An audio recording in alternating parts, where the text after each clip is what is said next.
Hello students. हम class 11th का accounts पढ़ रहे थे। क्लास 11th का अकाउंट्स में जो चैप्टर हम पढ़ रहे थे उसका नाम था accounting procedure rules of debit and credit. ठीक है जी, ये हम चैप्टर पढ़ रहे थे। हमने लेक्चर 1 देख लिया था, लेक्चर 2 देख लिया था, लेक्चर 3 हमने पढ़ लिया था। अब हम पढ़ने जा रहे हैं लेक्चर 4। और लेक्चर 4 यकीन मानो सर हमारा लास्ट लेक्चर है। सर लास्ट लेक्चर है, इसका मतलब सिंपल सी चीज़ है सर कि हमारा आज टॉपिक खत्म हो जाएगा। सर एक चीज़ बताऊँ, टॉपिक तो हमारा वैसे ख़त्म हो ही गया था पिछले लेक्चर में। हमने अब तक क्या पढ़ा था, मैं रिवाइज भी करवा देता हूँ आपको। अच्छा, ये अगर ये पीडीएफ डाउनलोड करनी है, पीडीएफ फ्री ऑफ कॉस्ट चाहिए, तो आपको लिंक डिस्क्रिप्शन में मिला हुआ है, आप प्लीज़ वहाँ से जाके डाउनलोड कर सकते हो at a free of cost. ठीक है जी। अब तक हमने क्या पढ़ा था, क्विकली रिवाइज करते हैं मिनट में। There are 2 types of rules पढ़े थे हमने अकाउंट में, डेबिट और क्रेडिट। डेबिट को डिनोट करते हैं डीआर से, क्रेडिट को डिनोट करते हैं सीआर से, और अकाउंट्स को बेसिकली डिनोट करते हैं A/C से। ठीक है जी। वी नीड टू रिमेंबर, हमें एक चीज़ हमेशा ध्यान में रखनी है कि हमारे अकाउंट्स में जो डेबिट का कॉलम रहेगा वो हमेशा इक्वल रहेगा क्रेडिट के कॉलम से। ठीक है जी। हम हमारे जो ये अकाउंटिंग प्रोसीजर रूल्स है, इसमें 3 इंपॉर्टेंट रूल्स लगेंगे जो हमने ऑलरेडी 3 लेक्चर्स में कवर करे थे। मैं जस्ट ब्रीफ डिस्क्रिप्शन और ब्रीफ रिवाइज करा रहा हूँ आपको, सर ध्यान से सुनना। 3 इंपॉर्टेंट रूल्स कौन से थे? पर्सनल अकाउंट का रूल था। पर्सनल अकाउंट क्या बताएगा कि डेबिट कहाँ लगेगा, क्रेडिट कहाँ लगेगा। रियल अकाउंट था, रियल अकाउंट क्या बताएगा हमें कि डेबिट कहाँ जाएगा, क्रेडिट कहाँ लगेगा। और नॉमिनल अकाउंट का रूल था सर, नॉमिनल अकाउंट भी हमें बताएगा डेबिट कहाँ लगेगा, क्रेडिट कहाँ लगेगा। लेकिन इन ये कब बताएंगे, ये तीनों अकाउंट्स, ये तीनों रूल्स कब बताएंगे? जब जब हम इन रूल्स को पढ़ेंगे, जब हम इन रूल्स को समझेंगे। यानी पर्सनल अकाउंट कौन से होते हैं, रियल अकाउंट कौन से होते हैं, और नॉमिनल अकाउंट कौन से होते हैं। हम जब समझेंगे हमें समझ आएगा कि डेबिट कहाँ अप्लाई करना है, क्रेडिट कहाँ अप्लाई करना है। लेकिन सर एक चीज़ हमेशा फॉलो करनी है कि डेबिट का कॉलम और क्रेडिट का कॉलम हमेशा सेम होना चाहिए। तो पर्सनल अकाउंट कौन से थे? पर्सनल अकाउंट बेसिकली इंडिविजुअल्स के लिए हमने यूज़ करा था कि ये इंडिविजुअल्स के लिए यूज़ होता है, फर्म कंपनीज के लिए यूज़ होता है, इंस्टीट्यूशंस के लिए यूज़ होता है। और for example mister X, mister Y, bank account, capital account या ड्राइंग्स अकाउंट ऑफ प्रोप्राइटर, ये पढ़ा था हमने। रूल्स पढ़ा था कि debit the receiver, credit the giver. ये इंपॉर्टेंट है सर कि पर्सनल अकाउंट का जो रूल था, डेबिट द रिसीवर, जो इंसान रिसीव कर रहा है उस इंसान को चुपचाप हमने डेबिट कर देना है। जो इंसान हमें कुछ पैसा दे रहा है उस इंसान को हमने क्रेडिट कर देना है, क्योंकि वो गिवर है। ठीक है जी। Means debit the person account who receives something in the business and credit that person account who gives something to the business। ठीक है जी, सिंपल सी चीज़ है सर। अब हम पढ़ेंगे रियल अकाउंट। रियल अकाउंट हमने पढ़ा था, पढ़ेंगे नहीं, पढ़ा था, ऑलरेडी पढ़ा था, ध्यान सुनना बस आप। रियल अकाउंट हम थिंग्स को डिनोट करते हैं। थिंग्स मतलब चीज़ें, चीज़ें सर, चीज़ें, कुछ चीज़, जैसे पेन, पेपर, पेंसिल, स्टेशनरी, ये सारी चीज़ें, लैंड, बिल्डिंग, फर्नीचर, मशीन्स, ये सारी चीज़ें, थिंग्स हैं, बिजनेस की चीज़ें हैं। तो अकाउंट्स, वो सारे अकाउंट्स, कार, ठीक है, कार भी चीज़ है। तो the accounts of all those things whose value can be measured in terms of money. Sir obviously चीज़ है तो वैल्यू तो टर्म मनी में होगी। कैसे सर? एग्जांपल दो। कैश अकाउंट हो गया, फर्नीचर अकाउंट हो गया, मशीन अकाउंट होगी, बिल्डिंग अकाउंट हो गया, या गुडविल अकाउंट हो गया। सर गुडविल भी चीज़ है। मैंने आपको सर एग्जांपल दिया था आईपीएल का। आईपीएल जस्ट एग्जांपल है सर कि एक प्लेयर की वैल्यू 1 करोड़ से 12-13 करोड़ तक कैसे पहुंच जाती है, वो उसकी गुडविल डिफाइन करती है जी। वो उसकी गुडविल डिफाइन करते हो, तो गुडविल उसकी चीज़ है, गुडविल उसका खुद की चीज़ है, एसेट है। हेंस गुडविल भी एक चीज़ है, तो रियल अकाउंट में आएगा। तो हमने अब रियल अकाउंट का रूल क्या पढ़ा था कि debit what comes in, credit what goes out. कहने का मतलब डेबिट उन चीज़ों को करना है जो चीज़ हमारे बिजनेस में आएगी, और क्रेडिट वो चीज़ करना है जो चीज़ हमारे बिजनेस से जाएगी। ठीक है जी। तो मीन्स डेबिट द प्रॉपर्टी या कैश, जो चीज़ हमारे बिजनेस में आएगी, that comes into our business. या क्रेडिट उस प्रॉपर्टी और कैश को करना है which goes outside from the business, जो बिजनेस से चली जाएगी। In real account both tangible, tangible यानी cash, furniture, machinery, building etcetera, and intangible यानी गुडविल आर इंक्लूडेड, यानी टेंजिबल प्रॉपर्टी और इनटेंजिबल प्रॉपर्टी दोनों ही इंक्लूड होती है रियल अकाउंट में। यहाँ तो कोई डाउट, कोई शक, कोई सवाल? सर बिल्कुल नहीं, मुझे पता था बिल्कुल नहीं। कुछ अगर कईयों को होगा तो बेशक बेझिझक कमेंट्स में डाल के मुझे पूछ सकते हो, मैं उसका बेझिझक रिप्लाई दे दूंगा आपको। ठीक है जी। 2 हो गए पर्सनल रियल, ऑलरेडी वैसे भी हो चुके थे, लेकिन नॉमिनल भी हो चुका था, फिर भी रिपीट दे देते हैं जल्दी जल्दी। उसके बाद हम अपने प्यारे प्यारे छोटे छोटे एग्जाम्पल्स पे मूव ऑन करते हैं और समझेंगे चैप्टर्स को आगे। Nominal account, these accounts include the accounts of all expenses and incomes. हमने पढ़ा था सर कि नॉमिनल अकाउंट्स वो अकाउंट्स होते हैं जो एक्सपेंसेस और इनकम्स को डिनोट करते हैं। यानी वो एग्जाम्पल्स क्या हो गए सर एक्सपेंसेस के? लेट्स से सैलरी हमने पे करी है, रेंट पे करा, अरे भैया एक्सपेंस ही है, एक्सपेंस का मतलब यही होता है खर्चा, हमारा खर्चा ही है। तो खर्चा सर हमने sir business point of view से देखना है, बिल्कुल जी बिल्कुल, हमने खर्चा से बिजनेस पॉइंट ऑफ व्यू से देखना है, ठीक है जी। तो examples of nominal account related to the expenses, यानी नॉमिनल अकाउंट के एक्सपेंसेस में आने वाले कौन से एग्जाम्पल्स हैं, वो है सैलरी हमने दी है, सैलरी पेड, रेंट हमने दिया, रेंट पेड, डिस्काउंट हमने अलाउ कर दिया, लेट्स से 100 रुपये की चीज़ हमने 90 रुपये को दे दी, 100 रुपये की चीज़ थी हमने 90 रुपीज़ में दे दी, तो डिस्काउंट हमने कस्टमर को दिया, इट मीन्स 10 रुपये का डिस्काउंट अलाउ कर दिया। अब खर्चा ही है भैया, एक्सपेंस ही है, और क्या है। बैड डेब्ट्स, पैसा आना था, पैसा नहीं आया, पैसा डूब गया, हेंस वो भी खर्चा में ही डिनोट होएगा। और वो सारे एग्जाम्पल नॉमिनल अकाउंट्स में जो इनकम्स को रिलेट करते हैं वो है salary, sorry commission received, commission आई है हमारे पास, इंटरेस्ट रिसीव्ड, इंटरेस्ट आया है, इनकम है भैया, डिस्काउंट रिसीव्ड, डिस्काउंट लिया है हमने, लेट्स सी हमने कोई माल 80 रुपये का परचेज करना था, हमने 70 रुपीज़ में परचेज कर लिया, तो 10 रुपीज़ हमें डिस्काउंट मिल गया, हमारी इनकम होगी, इनकम में आ गई। यहाँ तो कोई डाउट क्वेश्चन कोई सवाल? बहुत ही बढ़िया इंपॉर्टेंट चीज़ पढ़ाई थी कल मैंने। चलो रूल समझते पहले। Rules for the nominal account में ये सिंपल है सर, डेबिट द एक्सपेंसेस और losses, credit the incomes and gains. Debit the expenses और लॉसेस, क्रेडिट द इनकम्स और गेन्स, यानी आने वाले खर्चों को हमने डेबिट कर देना है और आने वाले इनकम्स या गेन्स को हमने क्रेडिट कर देना है। इंपॉर्टेंट चीज़ मैंने ये बताई थी कल आपको कि अगर कोई भी नॉमिनल अकाउंट के वर्ड में रेंट पेड हुआ, rent salary paid, commission paid, interest paid, commission receive, interest receive, salary receive, rent receive, कोई भी नॉमिनल अकाउंट के किसी आगे वर्ड में, नॉमिनल अकाउंट के किसी भी वर्ड में अगर आगे कोई वर्ड जोड़ दिया जाए या पीछे कोई वर्ड जोड़ दिया जाए, यानी प्रीफिक्स और सफिक्स, आगे कोई वर्ड जोड़ दिया जाए या पीछे कोई वर्ड जोड़ दिया जाए, तो वो नॉमिनल अकाउंट नहीं हो जाता, वो नॉमिनल अकाउंट नहीं हो जाता, वो नॉमिनल अकाउंट का नेचर से बदल के वो पर्सनल अकाउंट के नेचर में चला जाता है। वो नॉमिनल अकाउंट के नेचर से बदल के वो पर्सनल अकाउंट के नेचर में चला जाता है। ठीक है जी सर, आपने अपने असाइनमेंट ही गंदी करी आ रहे हो, कोई दिक्कत ही नहीं सर। तो रेंट, रेंट था, नॉमिनल था, लेकिन आगे कोई वर्ड लग गया, जैसे आउटस्टैंडिंग रेंट, तो पर्सनल हो गया। प्रीपेड रेंट पर्सनल हो गया। सर आउटस्टैंडिंग का मतलब मैंने आपको बताया था कि अभी हमने पैसा देना है, रेंट में अभी हमने पैसा देना है। Sir prepaid rent, prepaid rent का भी मैंने सर यही बताया था आपको कि अभी हमने पैसा देना है। प्रीपेड पहले ही पे कर दिया, ओ सॉरी प्रीपेड पहले ही पे कर दिया, prepaid rent, sorry sorry sir, prepaid rent पहले ही हमने पैसा पे कर दिया रेंट का, लेकिन आउटस्टैंडिंग रेंट, आउटस्टैंडिंग अभी वो आउटस्टैंडिंग है। आउटस्टैंडिंग का हिंदी मतलब होता है कि अभी हमने देना है, हमारी बुक्स में अभी खर्चा पड़ा है। सैलरी अकाउंट्स, आउटस्टैंडिंग सैलरी या सैलरी इज प्रीपेड, यानी आगे कोई वर्ड लग गया इनके या सैलरी के पीछे कोई वर्ड लग गया, नेचर बदल गया पर्सनल अकाउंट का। सैलरी पहले नॉमिनल अकाउंट में थी क्योंकि वो खर्चा होता है, लेकिन सैलरी के कोई आगे वर्ड लग गया या सैलरी के कोई पीछे वर्ड लग गया तो पर्सनल अकाउंट हो गया। आउटस्टैंडिंग सैलरी मतलब सैलरी अभी देनी है, सैलरी इज प्रीपेड हमें सैलरी ऑलरेडी पहले ही दे दी है, सैलरी पहले दे दी हमने, तो वो पर्सनल अकाउंट हो गया। सेम कमीशन और इंटरेस्ट के साथ भी, कमीशन आउटस्टैंडिंग पर्सनल अकाउंट में चला जाता है या इंटरेस्ट आउटस्टैंडिंग तो भी पर्सनल अकाउंट में चला जाता है, क्योंकि इन दोनों के आगे या पीछे कुछ लग गया है। Same commission received in advance के पीछे कुछ लग गया है, इसलिए वो पर्सनल अकाउंट में चला गया। या इंटरेस्ट एक्रूड, इंटरेस्ट एक्रूड मतलब वी अर्न अमाउंट, हमें अमाउंट सॉरी हमने अमाउंट को कमा लिया है लेकिन हमें अमाउंट हाथों में अभी नहीं मिली है, लेकिन इनकम तो आ गई ना, उस वर्ड तो लग गया कुछ आगे, तो उसका नेचर पर्सनल अकाउंट में हो गया है। यहाँ तो कोई डाउट, कोई शक, कोई सवाल सर जल्दी जल्दी पूछ लो, हम एग्जाम्पल्स में मूव ऑन हो रहे हैं। नहीं सर हमें कोई शक या कोई सवाल नहीं है, आप प्लीज़ मूव ऑन हो सकते हो, ठीक है। एग्जाम्पल, सबसे बेसिक एग्जाम्पल कर रहा हूँ सर यहाँ पे आपके साथ। नंबर 1 एग्जाम्पल है आइडेंटिफाई। सर आइडेंटिफाई मतलब क्या बात कर रहे हो सर? आइडेंटिफाई का मतलब होता है कि हमने ये सारी चीज़ों को पहचानना है कि कौन कौन से अकाउंट्स पर्सनल में, रियल में या नॉमिनल अकाउंट में आएंगे।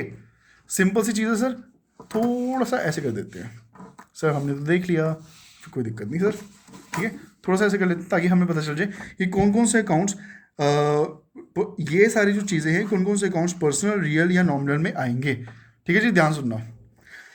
क्या कैपिटल अकाउंट पर्सनल अकाउंट है, रियल अकाउंट है, नॉमिनल अकाउंट है? Sir capital account personal account है, कैपिटल अकाउंट पर्सनल अकाउंट है। क्या कैपिटल अकाउंट पर्सनल अकाउंट है जी? साथ साथ लिखते रहते हैं सर, मज़ा आएगा। ठीक है जी, पर्सनल अकाउंट में हमें डिनोट करना है, ठीक है, एक रियल अकाउंट में हमें डिनोट करता है। एग्जाम्पल नंबर 1 या हमें बताना है नॉमिनल अकाउंट। सर आपकी राइटिंग बड़ी गंदी है, क्या करें जी?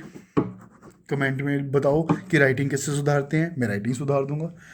तो सर हमें आप बताओ कि थोड़ा सा यहाँ पे सर, या एक काम करते हैं इसको यहाँ पे ऐसे कर लेते हैं, डिफाइन हो जाएगा। ठीक है जी सर, अब हमें बताओ कि कैपिटल अकाउंट क्या वो पर्सनल अकाउंट है? बिल्कुल बिल्कुल, मैंने अभी आपको यहाँ बताया था कि पर्सनल अकाउंट का जो नेचर है वो मैंने यहाँ कैपिटल अकाउंट ऑफ प्रोप्राइटर, यहाँ पर साफ साफ एग्जांपल गिवन था सर कि पर्सनल अकाउंट का जो नेचर है वो ये आपको डिफाइन तो इंडिविजुअल्स को तो करते हैं, कहते हैं फर्म, कंपनी और इंस्टीट्यूशंस के पर्सनस को भी करता है। जैसे capital account of proprietor is a nature of personal account, hence तो मैं यहाँ पर चुपचाप लिख दूंगा कैपिटल अकाउंट। ठीक है जी। ड्राइंग्स, सर ड्राइंग्स भी कैपिटल में ही आएगी, सेम। कैश पेड, ओ कैश पेड, बताओ सर कैश पे किया क्या वो एक्सपेंस है? कैश पे किया क्या वो एक्सपेंस है? या कैश रिसीव किया? Cash paid, cash received. Cash paid expense है और कैश रिसीव्ड इनकम हो सकती है हमारी। सर एक बात बताओ, मैंने आपको बताया था कि कैश एक, यहाँ बताया था मैंने आपको, कैश एक थिंग है, कैश अकाउंट्स एक थिंग्स है, ठीक है। और नॉमिनल्स के नेचर में मैंने आपको बताया था नेचर एक्सपेंसेस होते हैं। तो कैश पेड तो सर एक्सपेंस हो गया, कैश पेड तो सर एक्सपेंस हो गया, लेकिन एक चीज़ का हमेशा ध्यान रखना, कैश अकाउंट जब आ जाता है हमारे पास, कैश अकाउंट जब आ जाता है हमारे पास, ये हमारा सिंपली डिनोट करते हैं कि कैश पेड और कैश पेड या कैश रिसीव दोनों के दोनों कैश अकाउंट में ही डिनोट होते हैं। तो कैश से होने वाले खर्चे, कैश से होने वाले खर्चे वो सारे के सारे कैश अकाउंट में आते हैं। और कैश अकाउंट अगर रियल अकाउंट का नीचे है तो कैश पेड और कैश रिसीव दोनों ही रियल अकाउंट में आएंगे, कैश पेड भी और कैश रिसीव्ड भी। यहाँ तो कोई डाउट है, कुछ शक, कोई सवाल? 1 2 3 4। सर कमीशन पेड, देखो कमीशन पेड एक्सपेंस हो गया, वो तो नॉमिनल में लिख देंगे हम क्योंकि एक्सपेंस है, एक्सपेंसेस का नेचर है, अभी पढ़ा है हमने। कमीशन रिसीव्ड वो भी हम यहाँ लिख देंगे sir, commission received. Sir purchase account कहाँ आएगा? Oh my God, purchase account, sale account, ये थोड़ा सा ब्रीफ में दूंगा बाद में, पहले फर्नीचर अकाउंट बताओ। सर फर्नीचर एक थिंग है, फर्नीचर चीज़ है, तो थिंग तो यहाँ पर आएगी 9 में। सर आपको ना पता नहीं है परचेज और सेल का, इसलिए आप बता नहीं रहे दोस्त, मुझे पता है, लेकिन इसमें चर्चा लंबी चौड़ी होगी कि परचेज एक थिंग है, सेल है, सेल थिंग है, परचेज थिंग है। क्या क्या परचेज एक खर्चा है? क्या मतलब क्या परचेज सेल पर्सन या एक्सपेंसेस के थ्रू रिलेट होता है? बिल्कुल बताएंगे। Cash account, sir cash account तो सर थिंग ही है, इसलिए यहाँ पर आएगा। सर बैंक अकाउंट भी एक थिंग होती है, इसलिए यहाँ पर आएगा। बैंक ओवरड्राफ्ट, सर ध्यान समझते, बैंक ओवरड्राफ्ट होता क्या है, इसको भरो पीछे, भरो पीछे। बैंक ओवरड्राफ्ट क्या होता है, ध्यान समझना sir. Bank overdraft, bank overdraft, sir bank overdraft, let's see, ये आप किसी बैंक में गए और आपके उस बैंक में खाता चल रहा है, अकाउंट चल रहा है, और 10,000 आपने इसमें डाले हैं, ठीक है जी। आप बैंक गए, बैंक में आपका खाता चल रहा है और आपने इसमें 10,000 वगैरह कुछ ना कुछ अमाउंट डाल दी, ठीक है जी। अब करंट अकाउंट है आपका, आप बैंक से निकाल भी रहे हो, 9,000 निकाल दिए, फिर कितना रह गया सर आपके पास? 1,000, फिर आपने 500 फिर निकाल दिए, अब कितना रह गया? 500। आपने 1,000 की डिमांड करी कि भैया मेरे को 1,000 दे दो, बैंक वाले कहते हैं भैया हमारे पास तो 500 रह गया, हम 1,000 कैसे दे दे? अब एक काम करो, आप 500 रुपये ले जाओ और 500 रुपये का ओवरड्राफ्ट कर लो। ओवरड्राफ्ट नाम से पता चल रहा है कि हमने बैंक से ज़्यादा पैसा निकाल लिया, ओवरड्राफ्ट। तो सर हम ऐसा कर सकते हैं कि हमारे पास कोई पैसा पड़ा ही नहीं है, 500 रुपये तो थे ही नहीं, 500 रुपये माइनस में थे तो भी हमने निकाल लिए? बिल्कुल निकाल सकते हैं, और वो उस केस में सिर्फ और सिर्फ करंट अकाउंट के केस में होता है। वो हमारे पास सिर्फ करंट अकाउंट के केस में होता है। तो सर हमें तो सेविंग अकाउंट या करंट अकाउंट के बारे में कोई नॉलेज नहीं है, सब बिजनेस में पढ़ाएंगे। अगर नहीं देखी वीडियोस आप जाके देख सकते हो बिजनेस स्टडीज़ की, उसमें साफ साफ बढ़ाया हुआ मैंने। तो करंट अकाउंट में से हम ये चीज़ कर सकते हैं कि ओवरड्राफ्ट, यानी हमारे अकाउंट में जितना पैसा है हम उससे ज़्यादा पैसा निकाल सकते हैं। लेकिन बैंक जब हम ज़्यादा पैसे निकालेंगे, तो लेट्स से हमने 500 यहाँ पे निकाले हैं, तो जितने ज़्यादा निकालने हैं, इसमें 500 निकाले हैं, तो 500 निकालने पे बैंक हमसे इंटरेस्ट चार्ज करता है, बैंक हमसे इंटरेस्ट चार्ज करता है। तो बैंक ओवरड्राफ्ट तो हमारा खर्चा हो गया सर, इसका मतलब? बिल्कुल नहीं सर। बैंक हमारा जब एक पर्सनल अकाउंट होता है, बैंक हमारा पर्सनल अकाउंट है, तो बैंक ओवरड्राफ्ट, उससे होने वाली ट्रांजैक्शंस भी सारी की सारी पर्सनल अकाउंट में जाएगी। तो सर आपने तो यहाँ पे बैंक पर्सनल अकाउंट तो लिखा ही नहीं, यहाँ पर तो आपने बैंक रियल अकाउंट लिखा है। सर यही चीज़ मैं समझा रहा था आपको कि बैंक पर्सनल अकाउंट में आएगा, क्योंकि बैंक हमारा खुद का अकाउंट होता है। कैश हम रियल अकाउंट में लिखते हैं, कैश हम रियल अकाउंट में लिख सकते हैं, लेकिन बैंक नहीं लिख सकते। क्यों? क्योंकि बैंक हमारा खुद का होता है।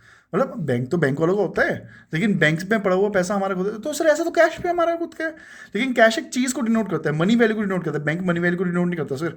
बैंक वो पर्सनल अकाउंट में नोट हो जाता है, क्योंकि बैंक एक इंसान, इंडिविजुअल, इसी इंस्टीट्यूशन का है।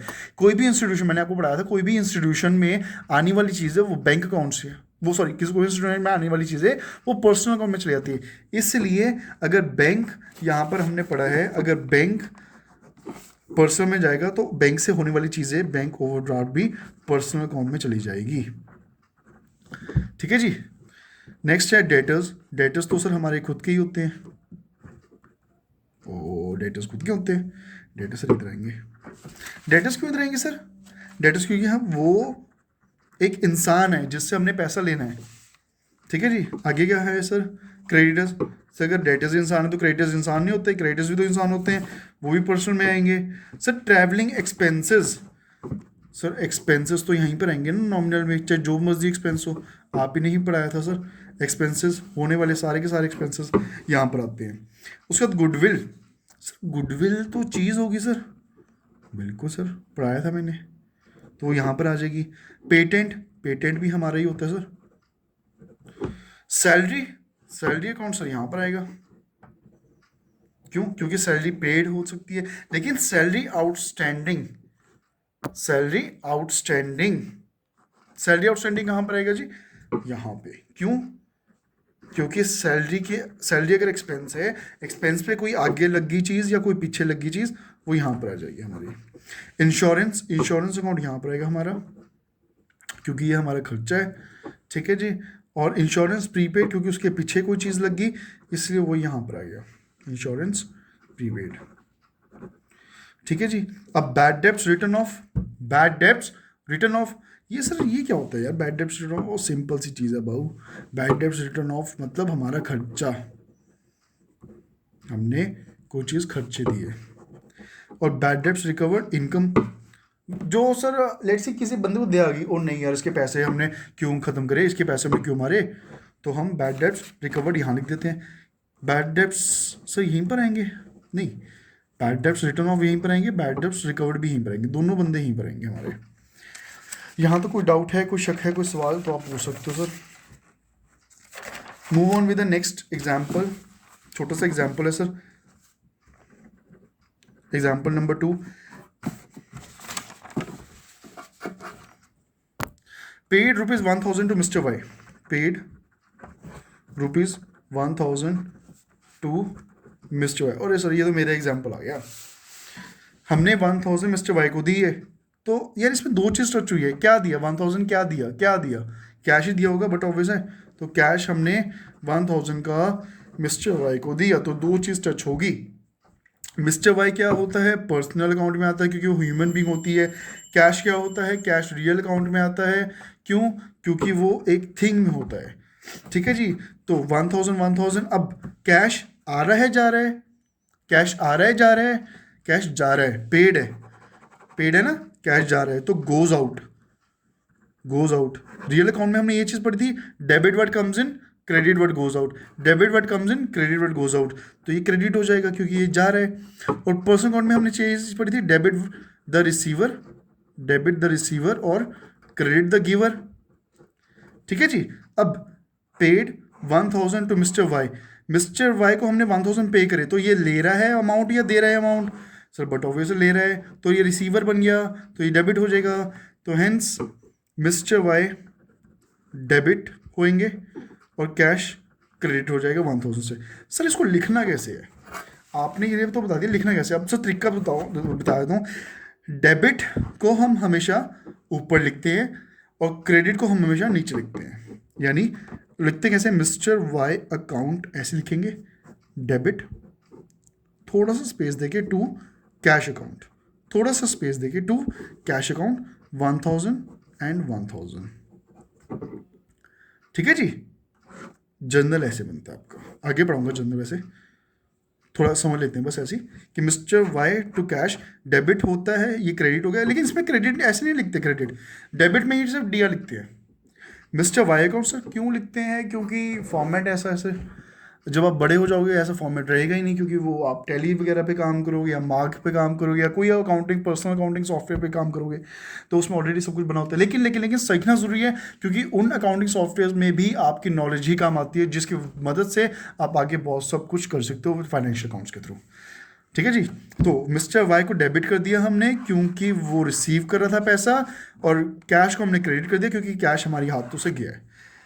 यहाँ तो कोई डाउट? इसका इंग्लिश में साफ साफ लिखा हुआ है कि in this case two accounts are affected, दो अकाउंट्स इफेक्ट हो रहे हैं, the one mister Y account and other is a cash account according to the rule of personal account या रियल अकाउंट या nominal account, debit the receiver. So the above example mister Y हो गए debit, and entry में एक cash भी आता है, तो साइमल्टेनियसली कैश क्रेडिट होगा बिकॉज कैश हमारे हाथों से जा रहा है। तो एंट्री क्या हो जाएगी? एंट्री हो जाएगी आपकी mister Y debit the receiver है इसलिए वो डेबिट हो गया, टू कैश क्रेडिट जा रहा है इसलिए वो क्रेडिट हो जाएगा। लेकिन क्रेडिट लिखते नहीं है, 1000 एंड 1000। यहाँ तक कोई डाउट, कोई शक, कोई सवाल? नेक्स्ट एग्जाम्पल है sir, received 5000 from mister Z. हमें 5000 मिस्टर जेड से मिले हैं, हमें 5000 मिस्टर जेड से मिले हैं। क्या है entry sir? Receive 5000 from mister Z, received 5000 from mister Z, ठीक है जी। Receive 5000 from mister Z. Sir इसमें भी दो चीज टच हुई है, कैश एंड मिस्टर जेड। तो cash and mister Z, cash आ गया रियल अकाउंट और मिस्टर जेड आ गए हैं पर्सनल अकाउंट, ठीक है जी। कैश में क्या रूल होता है? Debit what comes in, debit what comes in and credit what goes out। Sir अब तक तो आई गेस आपको समझ आ गया होगा। पर्सनल अकाउंट का क्या रूल होता है? डेबिट द रिसीवर और क्रेडिट द गिवर, ठीक है जी। नाउ अब cash received from mister Z, cash received हुआ सर, कैश रिसीव्ड हुआ है, तो कैश रिसीव्ड हुआ है, कैश रिसीव्ड हुआ है, कैश आया है इसलिए वो डेबिट हो जाएगा, कैश हो गया हमारे पास डेबिट। और mister Z, from mister Z, cash हमें रिसीव्ड हुआ है मिस्टर जेड से, तो मिस्टर जेड ने हमें कैश दिया है, ही इज अ गिवर, तो क्रेडिट कर देंगे मिस्टर जेड को। हेंस एंट्री क्या बन गई? Cash account debit to mister Z 5000। बताओ यहाँ तो कोई डाउट, कोई शक, कोई सवाल? डेबिट चीज़ हम हमेशा ऊपर लिखते हैं, क्रेडिट चीज़ हमेशा नीचे लिखते हैं, और इसलिए थोड़ी स्पेस यहाँ से छोड़ते हैं, इसलिए थोड़ी स्पेस यहाँ कर दी। 5000 यहाँ तो कोई डाउट, कोई शक, कोई सवाल सर पूछ सकते हो, नहीं तो कमेंट में आप कमेंट कर सकते हो। In this case cash account will be debited, cash account debit हो गया because as cash has been received. Mister Z will be credited according to the rule of credit the giver, तो entry will be cash debit what comes in to Z credit the giver 5000। Sir salary हमने pay करी है, paid salaries for ₹5000, simple simple simple, no pimple, paid 5000 for salaries, paid 5000 for salaries। यहाँ तो कोई doubt है sir? पे salaries sir, फिर cash और सैलरी टच हुआ अकाउंट, कैसे सर? अरे पे करे, कैश में पे करेंगे ना सर बैंक में भी तो उसके डाल सकते हैं, गूगल पे भी तो कर सकते हैं सर, पेटीएम, फ़ोन पे, अरे सर इतने सारे ऑप्शंस है, कुछ भी कर सकते हैं। नहीं सर, अगर कोई भी ऑप्शन दूसरा होता तो वो लिखता कि हमने बैंक के थ्रू पे करे हैं, हमने गूगल पे के थ्रू पे करे हैं, गूगल पे is also kind of bank sir, तो हमने किसी के भी थ्रू पे करा है, वो लिख के देता हमें, लेकिन यहाँ पे कुछ नहीं लिखा तो we assume it as a cash. जब कुछ नहीं लिखता तो हम कैश ही एज्यूम करते हैं। तो हेंस कैश और सैलरी टच हो गया। कैश अकाउंट एक फिर रियल अकाउंट है, सैलरी अकाउंट एक अब आ जाता है हमारे पास नॉमिनल अकाउंट, क्योंकि वो खर्चे वाला अकाउंट है। तो डेबिट व्हाट कम्स इन और क्रेडिट व्हाट गोज आउट। ठीक है जी। और इसका नेचर क्या होता है, debit all expenses and credit all incomes. ठीक है जी। तो paid 5,000 for salaries, it means पे करें, कैश हमारे हाथों से निकला है। तो credit what goes out, cash तो हो गया क्रेडिट, और सैलरीज पे करिए तो सैलरी खर्चा था इसलिए पे करिए, तो डेबिट द एक्सपेंसेस, तो सैलरी हो जाएगी हमारे पास डेबिट। अब एंट्री क्या बन जाएगी जी, सैलरी डेबिट होगी तो salary account debit to cash account. कितनी सैलरी पे करी है जी, 5,000 की और 5,000 की। Simple simple simple. कोई डाउट, कोई शक, कोई सवाल तो आप पूछ सकते हो, नहीं तो आप असाइनमेंट देख सकते हो। Paid 5,000 for salaries, in this case the two accounts been affected as salaries and cash. Salary represent करता है एक्सपेंस, और सैलरी अकाउंट को डेबिट करेंगे क्योंकि वो डेबिट होएगा एक्सपेंस के थ्रू, नॉमिनल अकाउंट बता रहा है ऐसा। और on the other hand cash account credit होएगा क्योंकि according to the rule of real account credit what goes out, इसलिए कैश हमारे हाथों से जा रहा है इसलिए वो क्रेडिट हो जाएगा। और salary account debit to cash account, ये प्रॉपर एंट्री मैनर में आ जाएगा 5,000। यहाँ तक कोई डाउट, कोई शक, कोई सवाल तो प्यारे प्यारे बच्चों पूछ लो, नहीं पूछना तो आगे बढ़ लो। एग्जाम्पल नंबर 5 पे, receive 1,000 as commission. Receive 1,000 as commission. Sir, receive 1,000 as commission. Received 1,000 as commission. Sir ये मैं करूँगा, सर मैं करूँगा, चलो करो। 5 मिनट का टाइम दिया, करो। वीडियो पॉज करके 5 मिनट और अब वीडियो रिज्यूम। ठीक है सर, क्या, चलो। Receive 1,000 as commission. अब फिर से सर यहाँ पे 2 अकाउंट रच हुए हैं, आपने वीडियो पॉज कर ली थी, करा खुद, शुरू करें, चलो। अब फिर से 2 अकाउंट्स रच हुए हैं, कौन कौन से, रिसीव 1,000 एज कमीशन। क्या मिला हमें 1,000 का, हाथी मिला, घोड़ा मिला, ऊंट मिला, अरे कैश ही मिलेगा ना अगर कुछ लिखा तो कैश और कमीशन 2 अकाउंट रच हो गए, कैश मिल गया हमें 1,000 कमीशन के रूप में।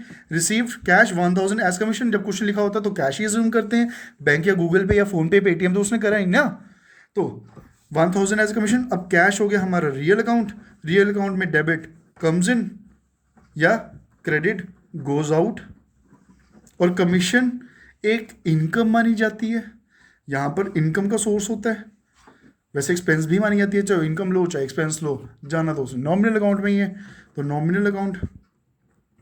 ठीक है, डेबिट होएगा अगर वो एक्सपेंस है, क्रेडिट होएगा अगर वो इनकम है। यहाँ पर हम देखते हैं क्या है, पैसा मिला है कमीशन के रूप में, तो ये तो यार इनकम के रूप में आ गई, ये तो इनकम आ गया, हेंस कमीशन क्रेडिट हो जाएगी। और 1,000 कैश के रूप में मिला, 1,000 कैश मिला है, आया है, तो debit what comes in, cash हमारा डेबिट हो जाएगा। सर राइटिंग बड़ी गंदी है, तभी तो बोल बोल के लिखता हूँ सर मैं, ताकि आपको समझ आए। तो cash account debit to commission account. ठीक है जी, कैश डेबिट हो गया, कमीशन क्रेडिट हो गया, 1,000 एंड 1,000। यहाँ तक कोई डाउट, कोई शक, कोई सवाल पूछ सकते हो। सर हमने सारे एग्जांपल्स कर लिए हैं, हमने पूरा का पूरा एक प्रॉपर टॉपिक कर लिया है जिसका नाम है accounting procedure rules of debit and credit. ठीक है जी, यहाँ तक कोई डाउट, कोई शक, कोई सवाल है तो पूछ लो। किसी को कोई भी चैप्टर में डाउट है तो हमारी वेबसाइट पे जाके क्वेरी कर सकते हैं। ठीक है जी, अगली क्लास में मिलते हैं। अगली क्लास हम जर्नल की शुरू करेंगे सर, बताऊंगा जर्नल होता क्या है, उसका क्या रूल्स हैं, कैसे उसको शुरू करता हो, पूरी fully practical, almost 90% practical class जाएगी सर। मतलब अब से आने वाली जितने भी लेक्चर्स रहेंगे वो सारे के सारे प्रैक्टिकल्स में जाएंगे सर। ठीक है जी, thank you so much for watching this video. अगर आपको ये वीडियो अच्छी लगी, नॉलेजेबल थी, जेन्युइनली सर अगर नॉलेजेबल वीडियो थी, अगर आपने इस वीडियो से कुछ ना कुछ गेन करा है तो प्लीज़ इस चैनल को सब्सक्राइब करो, इस वीडियो को शेयर करो, दूसरों तक पहुंचाओ ताकि उनको भी नॉलेज हो। ठीक है जी, thank you so much, all the best, पढ़ो, थैंक यू।